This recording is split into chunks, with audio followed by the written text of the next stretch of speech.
செந்தில் திருந்தி வாழலாம் அப்படின்னு முடிவெடுத்ததுக்கு அப்புறம் இங்க பழனிவேல் போயிட்டு அதுக்காக இருந்ததை பத்தி பேசிட்டு இருக்காங்க. சோனியா போய் சொன்ன உடனே பழனிவேல் அதை சமாளிக்கிறாரு.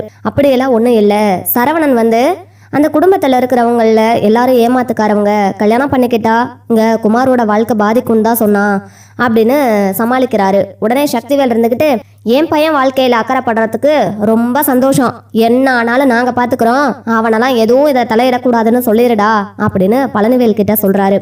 உடனே இங்க பழனிவேல் இருந்துக்கிட்டு சோனியா இது உனக்கு தேவையில்லாதது, நீ வா நம்ம போலாம் தூங்கலாம் அப்படின்னு சொல்லி கூட்டிட்டு போறாங்க.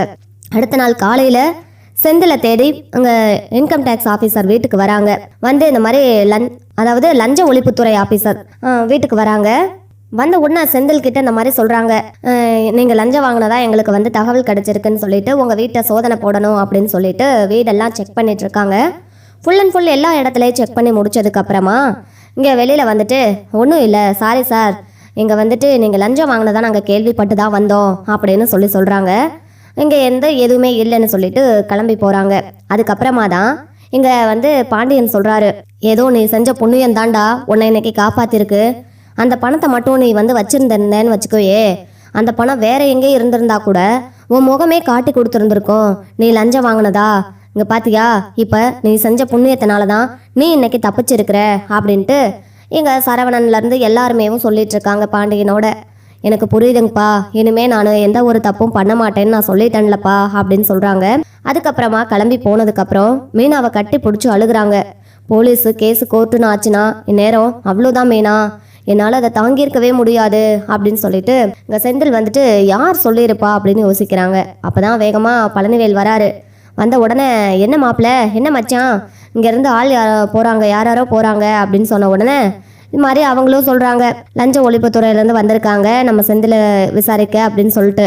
அப்போ தான் நான் தான் வந்து அண்ணங்கிட்ட சொன்ன இந்த விஷயத்த சோனியா போய் அப்படியே சொல்லி வச்சிட்டா இந்த விஷயம் பேசிகிட்டு இருக்கும்போது, அப்போ தான் அண்ணன் ஏதாவது பண்ணியிருக்குன்னு நினைக்கிறேன் அப்படின்னு சொல்லி எங்கே பேசிகிட்டு இருக்காங்க. அதுக்கப்புறமா எது எப்படியோ அவன் ஒரு பைசா கூட இல்லாமல் எல்லாமேவும் இல்லாதப்பட்டவங்களுக்கு செஞ்சிட்டான், அதனால் இனிமே அவனுக்கு வந்து எந்த ஒரு கெட்ட நேரமும் கிடையாது அப்படின்னு பாண்டியன் சொல்கிறாரு. அதுக்கப்புறம்தான் எங்கள் நாள் குறிச்சது மாதிரி கல்யாணத்துக்கு வந்து ஒரு வாரம் தான் இருக்குதுன்னு சொல்லிட்டு தடபுடலாக ஏற்பாடெல்லாம் நடந்துட்டுருக்கு. அந்த ஏற்பாடெல்லாம் நடந்துட்டு இருக்கும்போது சரவணனுக்கு உறுத்தலாகவே இருக்குது, எப்படி இவங்களை போய் கல்யாணம் பண்ண வைக்கலாம், இந்த குமாரோட விஷயத்தில் கல்யாணம் ஆகக்கூடாது, அந்த குடும்பம் ஏமாத்துக்கார குடும்பம்னு சொல்லிட்டு மண்டையை போட்டு பிச்சுக்கிறாரு. அப்போ தான் மயிலோட குடும்பம் மொத்தமும் சக்திவேல் கிட்ட பேசுறதுக்காக வீட்டுக்கு வந்திருக்காங்க. இந்த மாதிரி நகையெல்லாம் இல்லை பொண்ணுக்கு, நாங்கள் தான் ஒன்று கூட போட வேண்டாம்னு நீங்களே சொல்லிட்டீங்கல்ல அப்படின்னு சொல்லிட்டு தங்கமயிலோட அம்மா வராங்க. அப்போ தான் சரவணனும் தாங்கிக்க முடியாமல் வீட்டுக்குள்ளே போகிறாரு. போன உடனே என்ன நினச்சிட்டு இருக்கீங்க, இல்லைனாலும் நீங்கள் நகையெல்லாம் போட்டு தான் கட்டி கொடுத்துருவீங்களா அப்படின்னு சொன்ன உடனே இங்கே பாரு, இது எங்கள் வீட்டு விசேஷம், நீ எதுக்காக வீட்டுக்குள்ளே வர அப்படின்னு குமரவேல் வந்து கேட்குறாரு. இங்கே பாருடா, நீ எனக்கு எதிரினாலும் பரவாயில்ல, உன் வாழ்க்கை நல்லா இருக்கணுங்கிறதுக்காக வேண்டி தான் நான் இப்படியெல்லாம் பேசிகிட்டு இருக்கேன், தயவு செஞ்சு நான் சொல்கிறத புரிஞ்சுக்கோ அப்படின்னு சொல்கிறாங்க. நீ சொல்கிறத நாங்கள் எதுக்காக கேட்கணும், தேவையில்லாமல் பிரச்சனை பண்ணாத, ஏன் என் கல்யாணத்தில் கலாட்டா பண்ணணுன்னே வந்திருக்கிறியா அப்படின்னு வெளியே துரத்துறாங்க. உடனே தங்கமயிலோட அம்மா இருந்துக்கிட்டு அந்த குடும்பத்தில் ஒன்றுமே வக்கில்லாட்டியும் வாய் நல்லா கிளியே பேசுவாங்க, இங்கே பாருங்க சம்மந்தி, என் பொண்ணுக்கு அலங்காரம் பண்ணி கூட்டிகிட்டு வரணும்ல, அதுக்காக தான் நகை வாங்கிட்டு போகலாம்னு சொல்லி வந்தோம், அது எப்படி கல்யாண பொண்ணை ஒன்றுமே போடாமல் அனுப்பிவிட முடியும், அதான் நீங்கள் தானே எல்லாமே போட்டுக்கிறேன்னு சொன்னீங்க அப்படின்னு சொன்ன உடனே சக்திவேல் இருந்துக்கிட்டு ஆமாம் நான் தான் போடுறேன்னு சொன்னேன் அப்படின்னு சொல்லிட்டு மாரியை போய் எடுத்துகிட்டு வர சொல்கிறாங்க. சரிங்கன்னு சொல்லிட்டு மேலே போகிறாங்க. உடனே இந்த பக்கம் சரவணன் இருந்துக்கிட்டு அந்த நகையை வந்து கொடுத்த உடனே அப்படியேவும் பிடிச்சி தட்டி விடுறாரு. என்ன காரியம் பண்ணிட்டு இருக்கனே, ஏண்டா உனக்கெல்லாம் ஒரு வாட்டி சொன்னால் புத்தியே வராதா, இந்த வீட்டுக்குள்ளே வராதன்னு சொல்லிட்டு இருக்கிறேன்ல அப்படின்ட்டு சக்திவேல் வந்து பிடிச்சி தள்ளி விடுறாரு. இங்கே பாருங்க, நீங்கள் பண்ணுறது கொஞ்சம் கூட சரியில்லை, இந்த குடும்பம் ரொம்ப மோசமான குடும்பம், உங்கள் பையனோட வாழ்க்கையை நீங்கவே கெடுக்க போறீங்க அப்படின்ட்டு சரவணன் சொல்கிறாரு. அது என்ன ஆனாலும் நாங்கள் பார்த்துக்குறோம், நீ இங்கேருந்து கிளம்பு முதல்ல அப்படின்ட்டு பிடிச்சி தள்ளி விட்டு கிளம்ப சொல்கிறாங்க. மயிலு, உங்கள் அப்பா அம்மா கிட்ட சொல்லிடு, என்ன ஏமாத்துற மாதிரி இவனையும் ஏமாத்த போகிறாங்க அப்படின்னு சரவணன் கேட்குறாரு. உடனேவும் மயில் இருந்துக்கிட்டு மா நீ வாமா நம்ம போகலான்னு சொல்கிறாங்க. உடனே முத்துவேல் இருந்துக்கிட்டு இங்கே பாருப்பா சரவணா, நீ கிளம்பு, இது எங்கள் வீட்டு கல்யாணம், நாங்கள் பார்த்து பேசிக்கிறோம், நீ கிளம்புப்பான்னு சொல்கிறாங்க. அது எப்படிங்க என்னால் கிளம்ப முடியும்னு சொல்லிட்டு இங்கே வந்துட்டு தங்கமயில வந்து பிடிச்சி இழுத்துக்கிட்டு வராரு. எப்படி அப்படி பண்ணலாம் செய்யலாம்? உங்கள் குடும்பத்தை நான் முழிச்சுக்கிட்டே இருக்கணுமா? உங்கள் குடும்பத்து ஆளுகளே எனக்கு பிடிக்கல. நீங்கள் எதுக்காக என் கண் முன்னாடி அடிக்கடி வரீங்க? நீங்கள் எனக்கு செஞ்ச துரோகம் தான் எனக்கு வந்து போகுது. மரியாதையோட இங்கேருந்து கிளம்புங்க. எதிர்த்த வீட்டிலேயே நிச்சயம் பேசி கல்யாணம் பண்ணிக்கிட்டு அடிக்கடி வந்து வெறுப்பேற்றுறதுக்கா அப்படின்னு அதாவது தங்கமயிலோட கையை பிடிச்சி அடிக்க போகிறாங்க. அப்போ தான் முத்துவேல் வேணாம் அப்படின்னு சொல்லி தடுக்க வராரு. அப்போ சரவணன் வேகமாக முத்துவேலை பிடிச்சி தள்ளி விட்டதில் போய் விழுந்துடுறாரு முத்துவேலு. போய் விழுந்த உடனே அந்த இடத்துலையே தலையில் லைட்டாக அடிபட்டுருது. உடனே மயக்கம் போட்டு அப்படியே விழுந்துடுறாரு. அப்பதான் வேகமா எல்லாரும் அண்ணே என்னாச்சுன்னு சொல்லிட்டு சக்திவேல் கொண்டு எல்லாரும் போய் தண்ணியை தெளிச்சு விட்டு பாக்குறாங்க. அங்க முத்துவேல் எழுந்திருக்கவே இல்லை. உடனே ஐயோ போச்சே அப்படின்னு ஹாஸ்பிட்டல் தூக்கிட்டு போறாங்க. என் அண்ணனுக்கு மட்டும் ஏதாவது ஆகட்டும்டா, அப்புறம் நான் உன்னை பேசிக்கிறேன்ட்டு சக்திவேல் வண்டி எடுத்துட்டு கிளம்புறாரு. இந்த பக்கம் அப்படியே பதட்டத்தோட சரவணன் அழுதுட்டே நிக்கிறாரு. அப்ப பழனிவேல் என்ன மாப்பிள்ள இப்படி ஒரு காரியத்தை பண்ணிட்ட? நான் தான் சொன்னேன்ல, என்ன ஆனாலும் பாத்துக்கலாம், அதெல்லாம் ஒரு பிரச்சனை வராதுன்னு. ஏன் மாப்பிள்ள இப்படி பண்ணுன அப்படின்னு சொல்லிட்டு, சரி மாப்பிள்ள நீ வீட்டுக்கு போய் இங்கே நிற்காதன்னு சொல்லி அனுப்பி விடுறாங்க. நான் என்ன ஏதுன்னு பார்த்துட்டு தகவல் சொல்கிறேன்னு சொல்லிட்டு கிளம்புறாங்க. வீட்டில் அமைதியாக உட்காந்துட்டு இருக்கிற சரவணனை பார்த்துட்டு, கோமதி என்னாச்சுடா? ஏண்டா பக்கத்தில் இன்னும் அண்ணன் குடும்பத்தில் ஏதோ பிரச்சனை மாதிரி பார்த்தேன், இன்னமும் பதட்டமாக போனாங்க அப்படின்னு சொல்லிட்டு இருக்கும்போது வேகமாக தங்கமயிலோட அம்மா கத்துறாங்க வீட்டு வாசல் முன்னாடி நின்று, இங்கே பாருங்கம்மா, மரியாதையோட வெளியில வா அப்படின்னு சொல்லிட்டு வீட்டில் இருக்கவங்க எல்லாம் மரியாதை இல்லாமல் பேசுகிறாங்க. உடனே வீட்டிலேருந்து எல்லாரும் வெளியில் வராங்க. என்னதான் உங்களுக்கு பிரச்சனை? நாங்கள் உங்கள் பிரச்சனையில் தலையிடுறோமா? ஏன் இப்படி எங்கள் வீட்டு வாசலில் நின்று இப்படி கத்திட்டு இருக்கீங்கன்னு சொல்கிறாங்க. உடனே உங்கள் பையன் பிரச்சனை பண்ணானா, நான் பிரச்சனை பண்ணனா அப்படின்னு சரவணன் சொல்கிறாங்க. யாரை சொல்லிட்டு இருக்கிறீங்க? நாங்கள் என் பையங்க யார் உங்கள்கிட்ட பிரச்சனை பண்ணதுன்னு கேட்குறாங்க. வேற யாரு?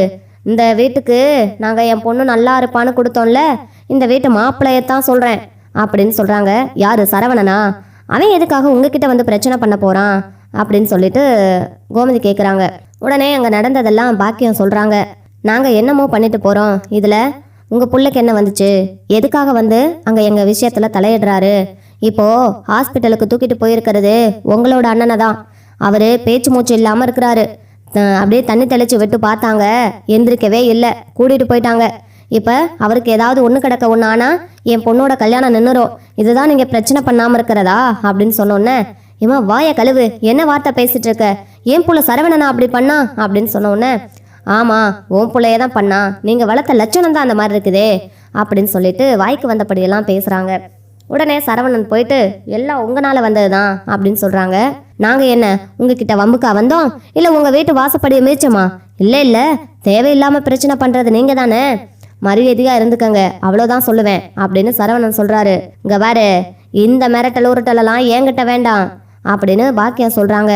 தயவு செஞ்சு என்ன நடந்ததுன்னு கொஞ்சம் புரியும்படியாக சொல்லுங்களே அப்படின்னு ராஜி கத்துறாங்க. ஏன் உங்கள் அப்பாவை தான் ராஜி நான் தள்ளி விட்டுட்டேன் தெரியாமல், என்னை மன்னிச்சிரு ராஜின்னு சொல்கிறாங்க. என்ன மாமா சொல்கிறீங்க அப்படின்ட்டு ராஜி கேட்குறாங்க. ஆமாம்ப்பா, நான் வேணா உங்ககிட்ட மன்னிப்பு கேட்டுக்கிறேன் அப்படின்னு சொல்கிறாங்க. அவர் பொண்ணுக்கு இப்போ போய் சேர்ற மாதிரி இருக்கிறாரு, பேச்சு மூச்சு இல்லாமல் கிடந்தாரு. மன்னிப்பு கேட்டால் மட்டும் அவங்க அப்பா உயிர் திரும்ப வந்துருமா? என்னமோ அவருக்கு ஏற்கனவே இப்படி அடிபட்டு தான் அவர் ஹாஸ்பிட்டல்லேருந்து வந்ததா சொன்னாங்க. மறுபடியும் இப்படின்னா அவர் என்ன ஆக போகிறாரோ தெரியல அப்படின்ட்டு புலம்புறாங்க. உடனே ராஜி வேகமாக அழுதுகிட்டு, அத்தை நான் போய் எங்கள் அப்பாவை பார்த்தே ஆகணும்னு சொல்கிறாங்க. ஆமாம் நானும் வரேன்னு சொல்லிட்டு கிளம்புறாங்க. விஷயத்த பாண்டியனுக்கு ஃபோன் போட்டு கோமதி ஆட்டோவில் போகும்போது சொல்லிக்கிட்டே போகிறாங்க. ஏங்க அண்ணனுக்கு இந்த மாதிரி ஆயிடுச்சான், அதுக்கு சரவணன் தான் காரணமா அப்படின்னு சொன்ன உடனே வேகமாக சரவணனுக்கு ஃபோன் போடுறாரு. பாண்டியன் ஃபோனை போட்டு, என்னடா காரியத்தை பண்ணி வச்சிருக்க? ஏண்டா இப்படியெல்லாம் புத்தி போகுது? நான் தான் இந்த கல்யாணத்தில் எந்த ஒரு பிரச்சனையும் பண்ண வேண்டான்னு சொன்னேன்ல, ஏண்டா சரவணா அப்படின்னு திட்டுறாங்க. சாரிப்பா, நான் வேணும்னே பண்ணலைன்னு சொல்லிட்டு இருக்காங்க. அப்போ தான் இந்த விஷயத்த கேள்விப்பட்டு கதிரும் வேகமாக ஹாஸ்பிட்டலுக்கு போகிறாரு. அங்கே போனதுக்கு அப்புறமா தான் தெரியுது, அங்கே மறுபடியும் தலையில் அடிபட்டதுனால முத்துவேல் கோமா ஸ்டேஜுக்கு போயிட்டதா டாக்டர் சொல்கிறாங்க. இதை கேள்விப்பட்ட ராஜி பயங்கர அதிர்ச்சியில் அப்படியே கதறி துடிக்கிறாங்க. உடனே சக்திவேல் இருந்துக்கிட்டு, உனக்கு எவ்வளோ தைரியம் இருக்கணும், எதுக்காக என் அண்ணனை இப்படியெல்லாம் பண்ணுன அப்படின்னு சொல்லிட்டு அழுகுறாங்க. அப்போ தான் வடிவு இருந்துக்கிட்டு, போதும் தம்பி போதும், என் புருஷன் விஷயத்தில் யாரும் இனிமேல் தலையிட வேண்டாம் அப்படின்னு சொல்கிறாங்க. இல்லை அண்ணி, அண்ணனை இவன் அப்படின்னு சொல்லும்போது, இங்கே பாருங்க தம்பி, இதுக்கெல்லாம் முழுக்க காரணம் குமார் தான். அன்னைக்கு குமார் மட்டும் இவரை தள்ளி விட்டுட்டு அப்படியே ஓடிட்டான்ல, அதுக்கு இவனுக்கு என்ன தண்டனை கொடுத்தீங்க? போதும், என் புள்ள எதுக்காக அவன் தெரியாம செஞ்ச தப்புக்கு இப்படியெல்லாம் பண்றீங்கன்னு சொன்னீங்கல்ல, இப்ப அவரும் தெரியாம தான் பண்ணியிருக்காரு. எதுக்காக அவர் மேல கோவத்தை காட்டணும்? ஏற்கனவே நம்ம வீட்டு பையன் தானே அவரை கொல்ல பார்த்தது. இப்ப என்ன அக்கறை இருக்குதா? இல்ல உங்க வீம்ப இதுல நீங்க கோவத்தை காட்டிக்கிறீங்களா அப்படின்னு வடிவு கேக்குறாங்க. அண்ணி, நான் சொல்ல வர்றது போதும் தம்பி, போதும். யாரும் எதுவும் சொல்ல வேண்டாம், விட்டுருங்க. நாங்க எப்படியோ இருந்துட்டு போறோம். நீங்க போய் உங்க பையன் கல்யாணத்தை நடத்துங்க. அப்பவே சொன்னோம், நாங்க எல்லாரும் சேர்ந்து சொன்னோம், இந்த கல்யாணம் வேண்டாம், வேற ஏதாவது பொண்ணு பார்த்துக்கலாம்னு சொல்லிட்டு. எங்க பேச்ச கேட்கவே இல்லை நீங்க. அதுவும் அவரும் சொன்னாரு, ஆனா நீங்க கேட்குற மாதிரியே தெரியல. ரொம்ப ரொம்ப நொந்து போயிட்டாரு. இருந்தாலும் தான் தம்பிக்காக கூட நிற்கிறதா சொன்னாரு. நீங்க இப்படியெல்லாம் பண்ணுவீங்கன்னு அவர் ஒரு நாள் கூட நினைச்சு பார்க்கல. தொட்டதுக்கெல்லாம் சந்தேகம், தொட்டதுக்கெல்லாம் ச்சே, உங்க பையன் உங்களுக்கு முக்கியம் தானே, போய் உங்க வேலையை பாருங்க, ஏன் புருஷனை நான் பார்த்துக்கிறேன்னு சொல்றாங்க. உடனேவும் சரவணன் வேகமா வந்து, என்னை மன்னிச்சிடுங்க, நான் செஞ்சது பெரிய தப்பு தான், நான் அப்படி பண்ணியிருக்க கூடாது, மயில் மேலே இருந்த கோவத்தில் தான் நான் அப்படி பண்ணிட்டேன், அதனால குமாரோட வாழ்க்கையும் பாதிக்கப்படும், என்னாலே நிம்மதியாக இருக்க முடியாதுன்னு தான் அப்படி பண்ணேன், என்னை மன்னிச்சிடுங்க, நான் பண்ண தப்புக்கு உங்ககிட்ட மன்னிப்பு கேட்டுக்கிறேன்னு சொல்லிட்டு அப்படியே மன்னிப்பு கேட்குறாங்க. யாருமே என்கிட்ட மன்னிப்பு கேட்க வேணாம், தயவு செஞ்சு என் பொண்ணை மட்டும் அந்த வீட்டில் நிம்மதியாக சந்தோஷமாக வச்சுருங்க, எனக்கு அது போதும் அப்படின்னு சொல்லிட்டு போகிறாங்க. உடனே கோமதி இருந்துக்கிட்டு, ஏண்டா இப்படி பண்ணுன்னு சரவணை போட்டு அடிக்கிறாங்க. சரவணன் செஞ்ச தப்பை நினச்சி வருத்தப்பட்டு அழுதுகிட்டு இருக்கிறாங்க.